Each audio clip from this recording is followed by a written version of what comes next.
नमो तस् भगवतो अरहतो सम्मा संबुद्धस्य। नमो तस् भगवतो अरहतो सम्मा संबुद्धस्य। नमो तस् भगवतो अरहतो सम्मा संबुद्धस्य। परम आदरणीय भिक्षु महासंघ, धर्म, संस्कृति और राष्ट्रीय कर्तव्य एक समन्वय के मुख्य वक्ता आदरणीय डॉक्टर इंद्रेश जी तथा धर्म संस्कृति संगम काशी से पधारे विद्वद्वृंद, हमारे संस्थान की कुल सचिव डॉक्टर सुनीता चंद्रा जी, हिमांशु पांडे जी तथा मेरे प्रिय छात्र एवं छात्राओं,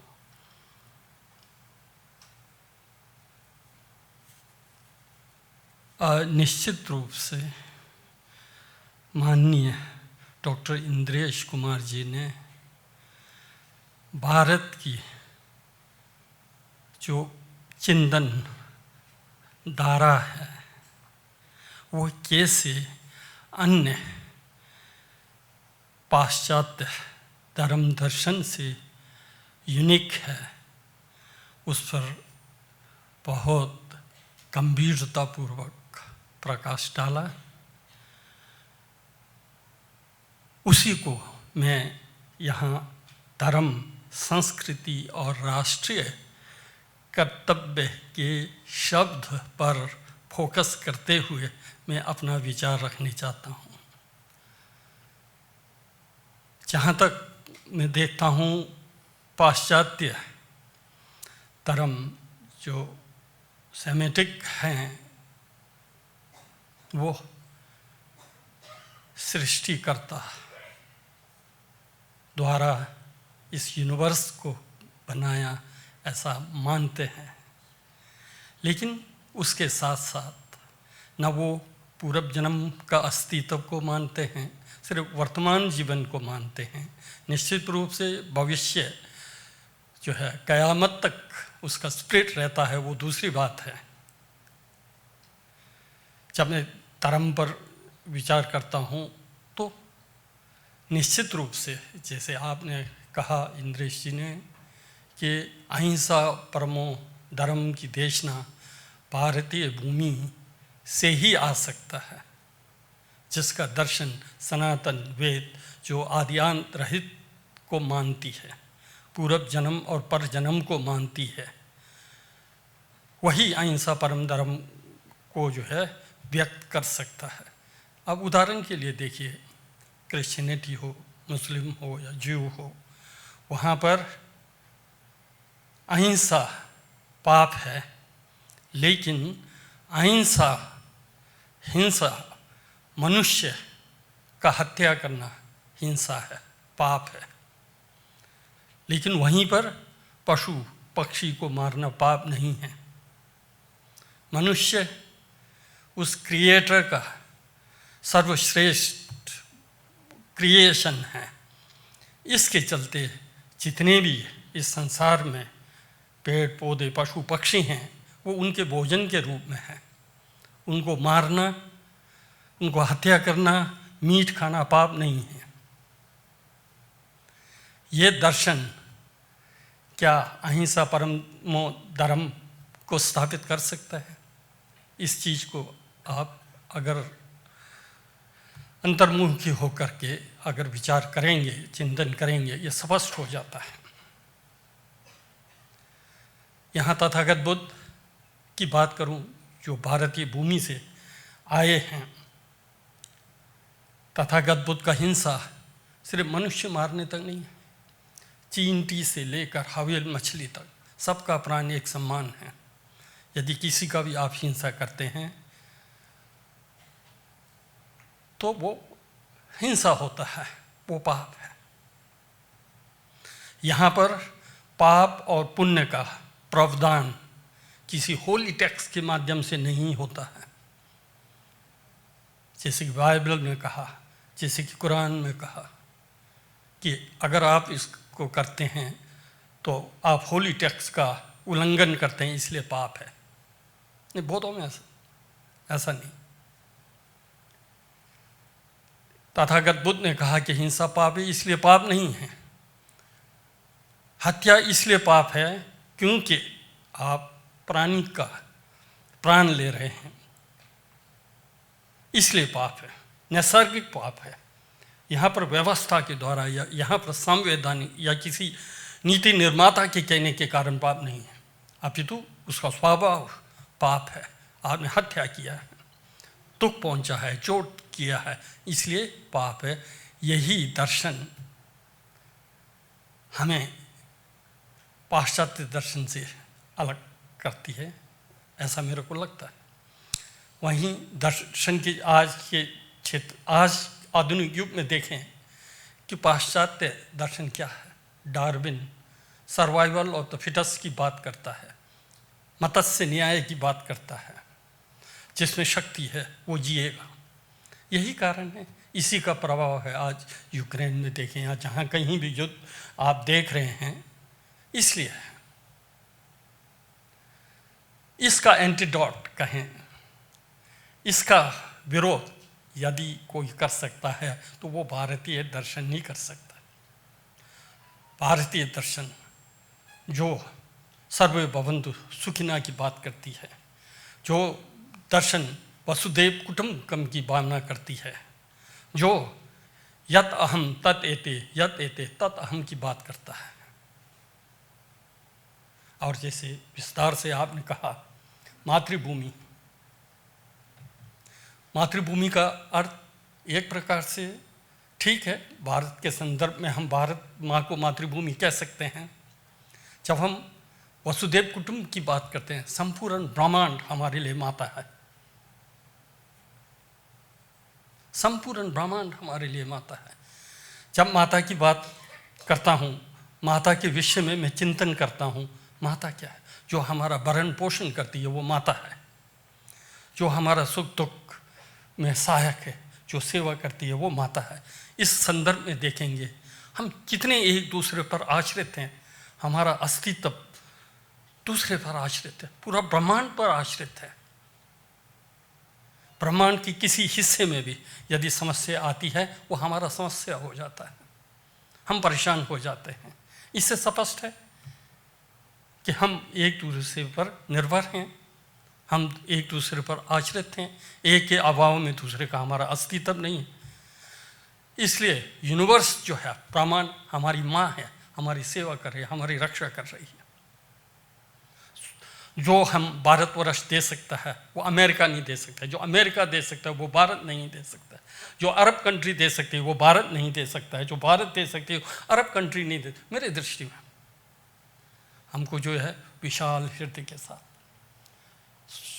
सोचने की आवश्यकता है। ये सोच, ये चिंतन मैं समझता हूँ भारतीय चिंतन की एक विशेषता है, ये यूनिकनेस है।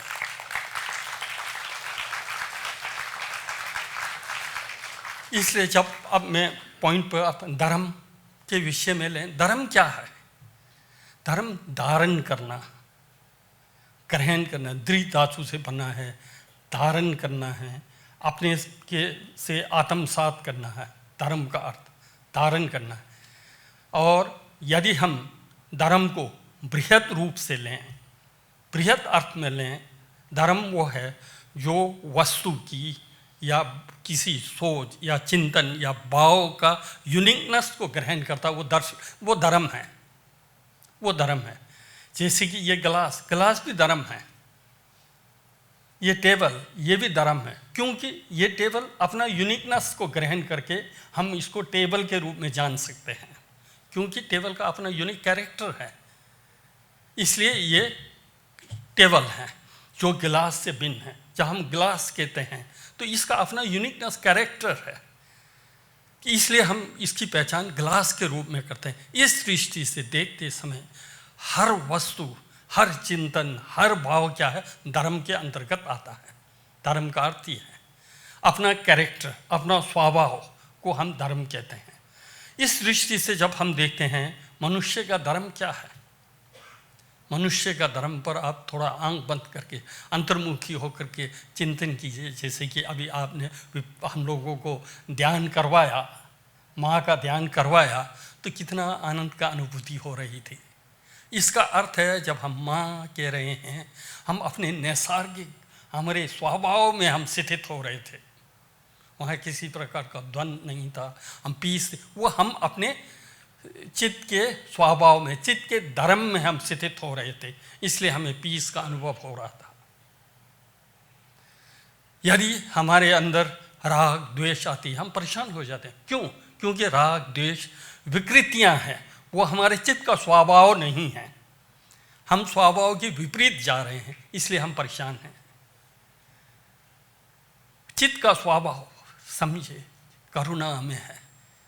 चित्त का स्वभाव क्या है? करुणा में है। जब हम करुणा में स्थित होते हैं, मैत्री में, मुदिता में स्थित होते हैं, शांति की अनुभूति होती है, शांति का फीलिंग होता है, आनंद आती है, क्योंकि हम अपने स्वभाव में स्थित हैं।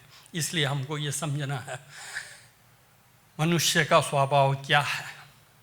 मनुष्य का स्वभाव करुणा में है, शांत में, लेकिन विकृतियों के चलते हम परेशान हैं। इस चीज़ को, इस दर्शन को, इस चिंतन को भारतीय दर्शन दे सकते हैं। स्वचित प्रयोत्पन्नं एतं बुद्धानुशासनम।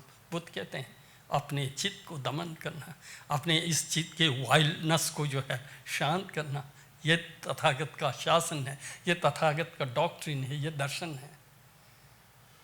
तो ये वास्तव में भारतीय चिंतन है, भारतीय दर्शन है।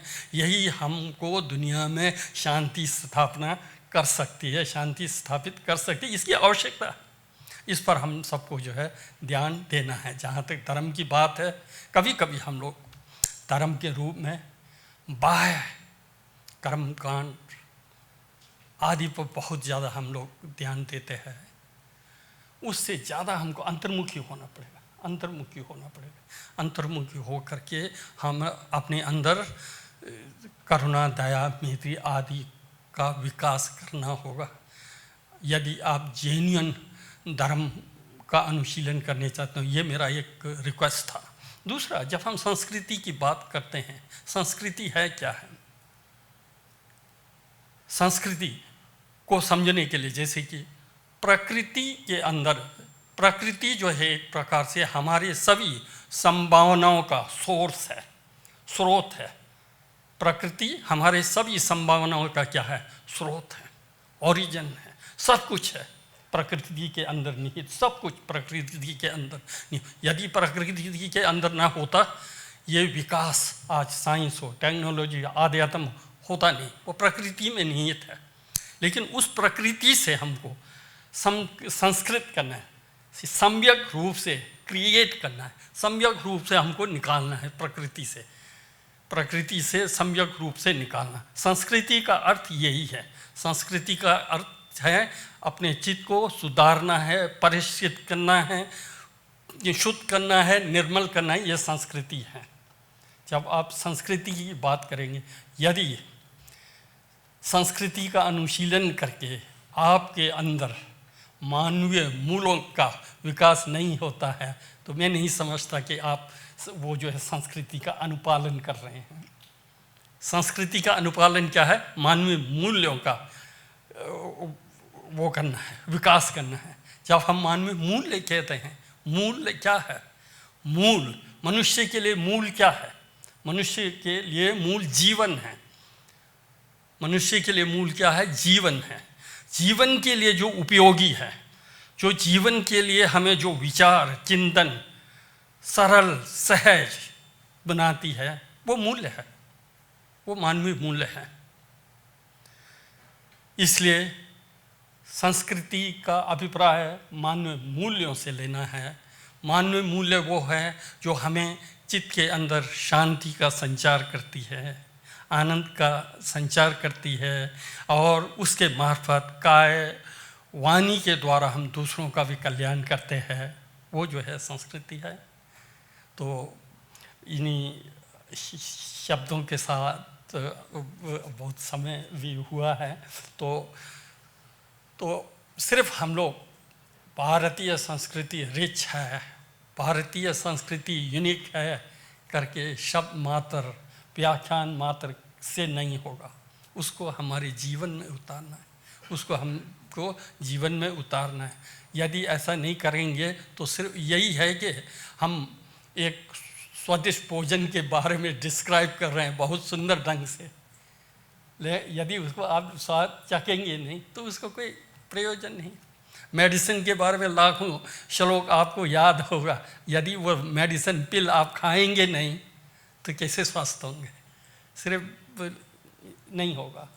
इसलिए अच्छा लगता हो, आपने जो जो बातें कही, अगर आपको अच्छा लगता हो, जो मैंने कहा आपको अच्छा लगता हो, उसे जीवन में उतारने की चेष्टा कीजिए, अपने अनुभव के धरातल पर उतारने का प्रयास कीजिए। अगर ऐसा होता है तो मैं समझता हूँ आज का हम लोगों का धर्म, संस्कृति और राष्ट्रीय कर्तव्य समन्वय का आयोजन का सार्थकता सिद्ध होगी। इन्हीं शब्दों के साथ आप पधारे, आपको मैं दिल से धन्यवाद।